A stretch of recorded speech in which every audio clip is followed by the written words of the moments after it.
Bon, il s'en est passé des choses depuis la dernière fois. Ce qui s'est passé notamment, c'est que les bonimenteurs sont de sortie. Les bonimenteurs sont de sortie, et donc on va un peu en parler de ces bonimenteurs. Bon, sinon ça va, vous avez passé une bonne semaine. Moi j'étais occupé là cette semaine, j'ai donné cours à l'université, j'ai aussi donné des formations, j'étais en déplacement. C'était très cool, très sympa. Si vous suivez mes autres canaux, par exemple, si vous suivez mon canal Telegram, bah je parle un petit peu du contenu du travail que je fais, donc si ça vous intéresse, n'hésitez pas à rejoindre mon canal Telegram, je crois que vous avez le lien sous la vidéo. Alors, oui, on va parler un peu des bonimenteurs, puis après on va s'intéresser au cœur de la sujet, au cœur du sujet. Ça se voit que ça fait longtemps que j'ai pas fait des vidéos, ça bug un peu au démarrage. Donc, qu'est-ce qui se passe? Vous avez les marchés qui ont bien baissé. Vous avez les marchés qui ont bien baissé. Je crois qu'ils ont perdu 4% cette semaine et ils ont perdu 4% la semaine d'avant. Et donc, vous allez commencer à voir des vidéos de mecs qui vont vous dire « Ouais, mais moi, je suis trop un génie, je suis en cash. » Là, en fait, je suis un génie, je suis en cash parce que j'ai tout anticipé. Et donc, c'est des gens, donc c'est toujours la même chose, hein. En fait, c'est quoi les bonimenteurs? C'est des gens qui sont là pour vous faire croire que, d'une part, ce sont des génies dans l'investissement alors qu'ils vous ont jamais montré une position. Et d'autre part, c'est des gens qui ont besoin de vous faire croire qu'investir, c'est très compliqué. Donc, je le répète encore une fois, et c'est pour ça que je fais ces vidéos, non, investir, c'est pas compliqué. Ce qui est compliqué, c'est d'avoir du tempérament. Ce qui est compliqué, c'est de rester motivé. Et les bonimenteurs sont des gens qui sont là pour vous déprimer. On va développer tout ça, vous en faites pas. Mais donc, en gros, investir, ça veut dire quoi? Investir, si vous êtes capable de rester investi, d'investir de façon diversifiée, et le mieux, c'est d'investir dans des ETF et de les oublier, bah effectivement, il y a des jours ça va monter, il y a des jours ça va baisser, il y a même des années, parfois ça va baisser, mais sur le long terme, ça va monter. Les gens qui investissent de façon passive battent systématiquement les gens qui s'excitent à faire de l'achat et de la revente. Voilà, vous avez toutes les études de l'AMF qui le montrent, les traders particuliers perdent de l'argent, donc les gens qui pensent qu'ils vont se mettre en cash, rentrer, sortir, etc., perdent de l'argent et se font éclater par rapport à un indice, par rapport au SP500. Et donc c'est pour ça que sur cette chaîne, moi, en toute transparence, je compare semaine après semaine mes performances par rapport au SP500, comme ça vous voyez ça. Comme ça vous voyez ce que ça veut dire qu'un portefeuille qui performe normalement, et un portefeuille qui performe normalement, ça veut dire qu'il va monter et qu'il va baisser avec le marché, et si je me rends compte que je me fais trop larguer par rapport au SP500, eh bien je serai un petit peu moins actif dans mon approche et je vais renforcer ma position dans le SP500. Voilà, c'est ça être transparent. Et à côté de ça, vous avez des gens qui sont en train de vous dire maintenant ouais, là je suis en cash. Et ils vous ont pas dit en fait quand ils se sont mis en cash. Ils vous ont pas dit quand ils ont vendu. De toute façon, c'est que du pipeau, donc ça sert absolument à rien. Leur parole n'a absolument aucune valeur. Et donc il y a des gens qui vont vous dire là je suis en cash parce que je sentais que ça allait baisser. Et ce que je vais faire, c'est que je vais rentrer pile quand ça va atteindre le marché. Donc là j'attends un petit peu encore parce que je ne sais pas quand va être le bottom du marché. Mais voilà, je vais rentrer juste au moment. Et vous allez voir que dans quelques semaines, dans quelques mois, on va les revoir en disant ouais, en fait là je suis plus en cash là. Là en fait je suis re-rentré sur les marchés pile au bon moment, j'ai acheté pile au bon moment, etc. Et donc ces gens c'est des gros mythos, c'est juste des gros mythos. Quelqu'un qui est pas un gros mytho, il vous montre, il vous dit exactement quand il est sorti de ses positions, il vous dit combien il a en cash, il vous dit ensuite quand il rentre, qu'est-ce qu'il a acheté exactement à quel moment. Sinon c'est que du pipeau. Voilà, moi je peux très bien dire j'ai 10 euros en cash sur mon portefeuille, donc je suis en cash et je vais les investir au bon moment, etc. Voilà, cette parole n'a aucune valeur. Et donc pourquoi est-ce que c'est démoralisant ? Parce que si vous êtes nouveau dans l'investissement et que vous voyez des grands guignols qui sont en train de vous dire « Ouais, mais t'inquiète, tu vas acheter des options, machin truc, si t'avais été intelligent, tu serais sorti du marché au bon moment, tu serais rentré au bon moment, etc. » C'est des gens qui vont vous faire croire que vous pourriez faire quelque chose de beaucoup plus intelligent, de beaucoup plus sophistiqué et être capable de battre le marché si vous suiviez la formation, machin truc, etc. C'est que du pipeau. Ces gens, vous ne connaissez pas leur performance, vous ne savez pas ce qu'ils font, vous ne savez pas comment leur performance fonctionne parce qu'ils ne partagent absolument rien. Et donc c'est pour ça que sur cette chaîne, je pense que c'est utile de faire de la pédagogie. Il y a d'autres youtubeurs qui sont... De toute façon, pour moi, les youtubeurs finance que vous devez suivre, il y en a deux types. Il y a des youtubeurs un peu à l'instar de ce que je fais qui vont vous montrer leur expérience semaine après semaine en toute transparence. Ça, c'est des gens que vous pouvez suivre parce que vous allez voir quand ils réussissent, vous allez voir quand ils échouent et vous allez pouvoir bénéficier de leur performance. Et les autres types de youtubeurs finance que vous avez intérêt à suivre, c'est des gens qui font de la pédagogie, c'est des gens qui augmentent augmentent votre culture financière, et c'est pas des gens qui vont vous dire ouais j'ai fait un truc de fou, je vous l'ai pas montré mais j'ai fait un truc absolument génial, voilà, et je vais faire plein d'autres trucs géniaux, hein, je vous les montrerai jamais mais vous savez que je les ai faits, je vous le dirai toujours au bon moment, enfin voilà, c'est ridicule. Donc il y a des gens, vous allez les suivre parce que ce sont des pédagogues, parce qu'ils apportent de la matière, parce qu'ils augmentent votre culture, et ils sont pas en train de faire comme si c'était des oufs de la finance. Et puis vous avez d'autres gens qui, comme moi, enfin voilà, vous connaissez les gens, je vous ai fait déjà un top des youtubeurs qui sont importants de suivre dans le domaine de la finance, et voilà, des gens qui vont partager étape après étape, jour après jour, semaine après semaine, mois après mois, en toute transparence leur parcours d'investisseur, pas pour vous dire que c'est des génies, mais simplement pour que vous voyez comment ça marche, pour que vous vous sentiez accompagné. Et le fait est que vous pourriez vous agiter tant que vous voudrez, ça ne changera rien au fait que des fois les marchés montent, des fois les marchés baissent, et ceux qui gagnent de l'argent sur le long terme, c'est pas ceux qui pensent que c'est des génies qui sortent, qui rentrent au bon moment. Ceux qui gagnent de l'argent sur le long terme, ce sont les gens qui restent investis, qui sont capables d'investir pendant que ça baisse. Et moi ce qui me fait marrer, c'est que vous avez des guignols donc qui font comme si c'était des oufs de la finance, qui vont vous dire non mais regardez par exemple Warren Buffett c'est trop un malin, il a acheté au bon moment, il est sorti au bon moment, il est rentré au bon moment. Warren Buffett c'est juste un mec qui a mis énormément de thunes dans des actions à dividendes et qui fait rien d'autre, voilà. Warren Buffett c'est un mec qui est très peu actif, c'est un mec qui attend d'avoir des gros revenus en dividendes qui rentrent et qui les réinvestit, et vu qu'il a un flux continu de cash qui tombe sur son portefeuille, bah ouais, des fois il a du cash, et des fois quand ça baisse beaucoup, il en profite pour renforcer des positions. Voilà, c'est le seul truc. Et vous aussi, au bout d'un moment, si vous continuez à investir sur le long terme, vous allez avoir un flux continu de dividendes qui va tomber sur votre compte, ce qui fera que quand les marchés vont baisser, vous pourrez renforcer vos positions et vous pourrez acheter à bon marché. Mais voilà, bref, les bonimoteurs sont de sortie. Faites attention, c'est des gens qui veulent vous vendre des choses, c'est des gens qui ont intérêt à vous faire croire que investir c'est extrêmement sophistiqué, c'est extrêmement compliqué, mais la règle est très simple, plus vous êtes actif, plus vous perdez d'argent. Plus vous êtes actif, plus vous perdez d'argent, plus vous essayez tranquillement de vous caler sur le marché et d'investir régulièrement, et plus vous gagnez de l'argent sur le long terme. Ceci étant posé, on va donc faire ce travail hebdomadaire de pédagogie, parce que je vais vous montrer, comme chaque semaine, comment se porte mon portefeuille. Alors, mon portefeuille se porte comme le marché, c'est-à-dire que quand le marché baisse, mon portefeuille baisse, et c'est tout à fait normal. Mais la question qui se pose, c'est est-ce que je suis largué par rapport au SP500 ? Et ça, c'est ce qu'on va voir. Alors, donc, au niveau des flops, donc les entreprises qui performent le moins bien sur mon portefeuille, vous avez Air Liquide, vous avez BlackRock et vous avez Nvidia. Donc Nvidia, c'est toujours la même histoire, secteur des semi-conducteurs plus entreprise de croissance, donc ça souffre.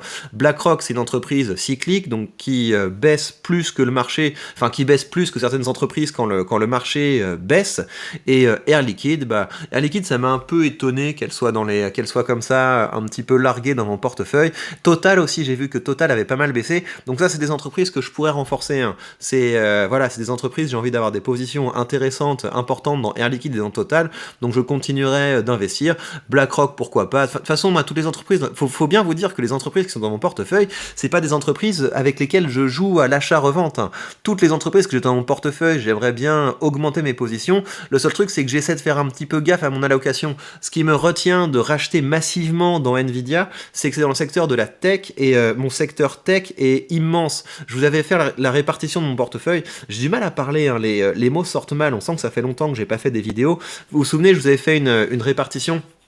Je mettrai à jour, je pense, tous les 6 mois la répartition de mon portefeuille, mais vous vous souvenez, je m'étais rendu compte qu'il y avait vous vous rendez compte, 44% de mon portefeuille qui était en technologie, donc c'est un petit peu abusé, et donc je vais me débrouiller pour renforcer plutôt les autres secteurs. Et donc ce qui est intéressant quand les marchés baissent comme ça, c'est que toutes les entreprises redeviennent attractives, et donc je vais pas m'amuser à vendre des positions, et surtout je vais pas m'amuser à vendre des positions quand les marchés baissent, mais voilà, elles sont toutes attractives pour moi. Si je pouvais toutes les renforcer, je le ferais, mais je vais y aller progressivement comme d'habitude. Voilà, moi j'ai un rythme d'investissement, j'essaie d'investir toutes les semaines, c'est ce à quoi je me tiens pour le moment, et ça me va très bien.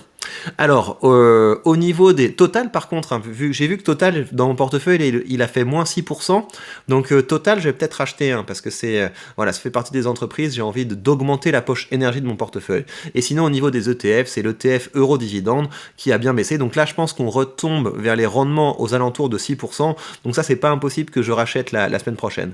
Au niveau de ce qui a le mieux performé, donc on a du défensif, on a donc pharmacie avec Merck, on a toujours Archer Daniels Midland, et on a Starbucks qui tire encore un peu mon portefeuille. En tout cas, c'est les parachutes qui jouent des rôles de parachutes dans mon portefeuille, d'où l'intérêt d'avoir un portefeuille bien diversifié. Donc Merck, je vais vraisemblablement racheter du Merck la semaine prochaine, parce que je vous ai proposé comme défi, enfin comme combat de la semaine, soit Merck, soit Emerson Electric, et pour le moment, vous pouvez encore voter sur l'onglet communauté, mais apparemment Merck va l'emporter, donc je serais très content de renforcer cette position, qui est un très bon dividende. J'ai les mots anglais qui me viennent. Une très bonne action à dividende qui augmente régulièrement son dividende, donc on est quand même sur quelque chose de, qui a tout à fait sa place dans mon portefeuille, et comme la poche santé de mon portefeuille est très maigre, on va renforcer ça. C'est toujours mon ETF Clean Energy qui est l'ETF qui performe le mieux. C'est également l'ETF qui m'a rapporté le plus d'argent à ce jour, et ça a quand même beaucoup baissé. Vous voyez que ça s'est divisé presque par deux depuis la semaine dernière, et c'est comme tout le reste, hein. Si celui-là repasse en négatif, j'en profiterai pour le renforcer, parce que on est vraiment sur les méga trends, on est sur des choses qui vont être les énergies vertes, renouvelables, etc. Ça va être un des enjeux des prochaines décennies, donc je continuerai de renforcer ma position là-dedans. Je trouve ça très bien. Vous savez, ça c'est les ETF thématiques, donc il y a quand même des frais qui sont importants. Pour vous donner une idée, vous avez des frais de 0,6 à quelque chose comme ça sur cet ETF. Quand vous comparez avec l'ETF du SP500 où vous êtes sur 0,0.7, vous êtes 0,07. On est sur ça coûte presque rien d'investir dans le SP500. Celui-là, vous avez un coût parce qu'il est spécifique, donc il y a plus de travail de recherche, d'équilibrage, etc. Donc il y a plus de com aussi. Donc c'est pas un ETF qui est très bon marché, mais vu qu'il permet comme ça en un coup de nous exposer à ce secteur-là, c'est quand même assez intéressant. Et donc je continuerai à renforcer ma position là-dessus. Alors, ce qui m'a rapporté le plus d'argent, vous voyez que c'est marrant, il y a Procter & Gamble c'est là qu'on voit que tout s'est cassé la figure. Quand vous commencez à voir Procter & Gamble, donc vraiment une défensive de chez défensive, consommation de base, qui fait partie des entreprises qui vous ont rapporté le plus d'argent, c'est que les marchés se sont bien cassés la figure, et donc c'est seulement les piliers de l'économie qui restent en place. D'ailleurs, si vous avez des infos là-dessus, moi ça m'intéresse. Vous savez, moi ce qui me retient d'acheter plus dans Procter & Gamble, c'est que, vous voyez, c'est des produits griffés. Donc quand on dit shampoing, c'est Head & Shoulders. Quand on dit couche, c'est Pampers.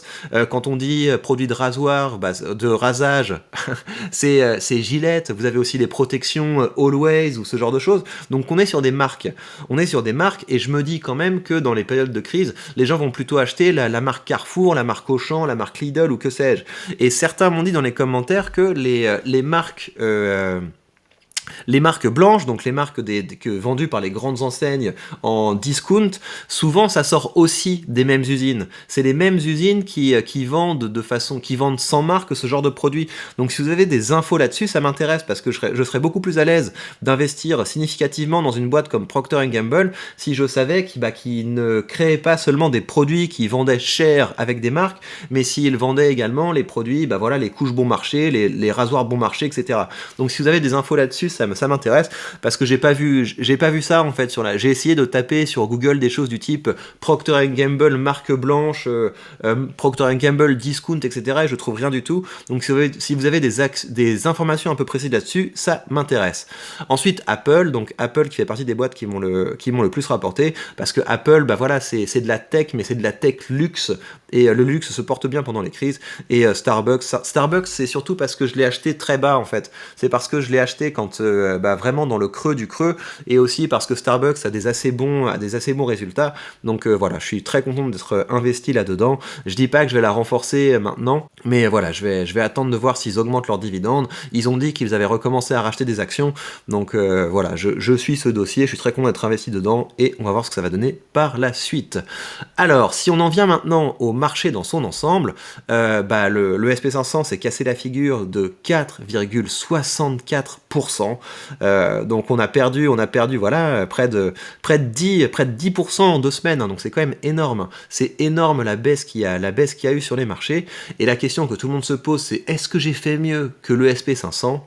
Et la réponse est oui, j'ai encore battu le SP500, je l'ai laminé, donc ça veut dire que mon portefeuille prend moins de volatilité, mon portefeuille baisse moins quand ça baisse, c'est parce qu'il est orienté dividende, donc il est moins exposé que le SP500, enfin en tout cas il est plus résistant que le SP500, qui a un rendement plus faible, et l'autre chose, il y a également un enjeu de devise qui permet d'expliquer cette différence, et donc l'écart se creuse en tout cas, l'écart se creuse avec le SP500, donc c'est quand même très intéressant ce qui se passe en ce moment, et j'imagine quand même que sur le long terme les courbes vont se croiser dans l'autre sens. De toute façon vous verrez parce qu'on va suivre cette aventure ensemble, et bah voilà, si je vois que l'écart avec le SP500 se creuse trop, que je commence à me faire trop laminer par rapport au SP500, eh bien j'augmenterai ma position dans le SP500, mais pour le moment mes choix ont été porteurs, ça a très bien fonctionné. On termine par un petit point sur les dividendes parce que moi c'est la courbe qui me motive le plus et j'espère que ça vous motive aussi.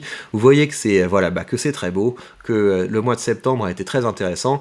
Je vais avoir encore les dividendes qui vont tomber de mes ETF. Là vous voyez les ETF, l'ETF européen et l'ETF monde Vanguard. Ils vont arriver à la fin du mois et ça va être quand même des belles sommes quand on voit ce qu'ils m'ont versé en juin.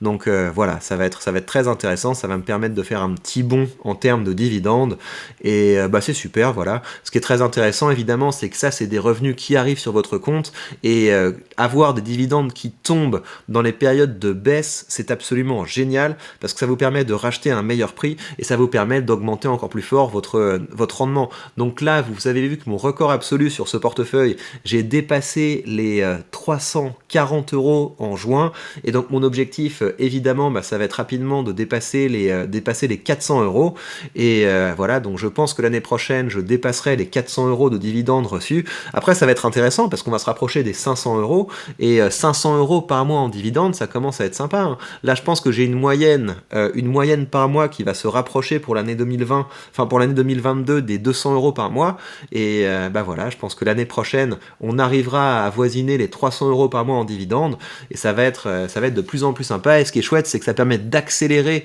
l'effet boule de neige. Donc j'espère que les marchés vont baisser encore sérieusement. Si les marchés baissent de 20%, je serai très content parce que ça va me permettre d'augmenter mes rendements. Et voilà, quand ça va remonter, je vais avoir une plus-value tout à fait intéressante. En somme, dans les périodes de marché baissier, c'est les moments où vous allez pouvoir tester votre tempérament. C'est également les moments où vous allez pouvoir construire votre fortune future. Donc c'est vraiment pas le moment de craquer. Après, vous faites ce que vous voulez, hein. Si vous voulez écouter les bonimenteurs et commencer à vous dire je vends tout, je rentrerai plus tard, etc. Vous faites ce que vous voulez, puis vous nous raconterez. Surtout vous nous raconterez, comme ça permettra de faire un bon exemple de ce qu'il ne faut pas faire pour le reste, mais vous faites absolument ce que vous voulez. Moi ce que je fais, vous allez continuer de le voir, je vais investir régulièrement, je vais rien vendre du tout. Si je vends, c'est qu'une action a tellement monté que je considère que c'est plus intéressant de mettre mon argent ailleurs, dans une entreprise qui pourra plus faire de retraçage. Donc je vais continuer à investir régulièrement, je vais continuer à encaisser des dividendes, je vais continuer à les réinvestir, et je vous rappelle que si vous voulez commencer à investir, vous avez sous cette vidéo le lien vers le courtier que j'utilise, et en suivant ce lien, vous bénéficiez d'une action gratuite dès que vous créditez votre compte. Prenez bien soin de vous, et on se retrouve très vite pour de prochaines news.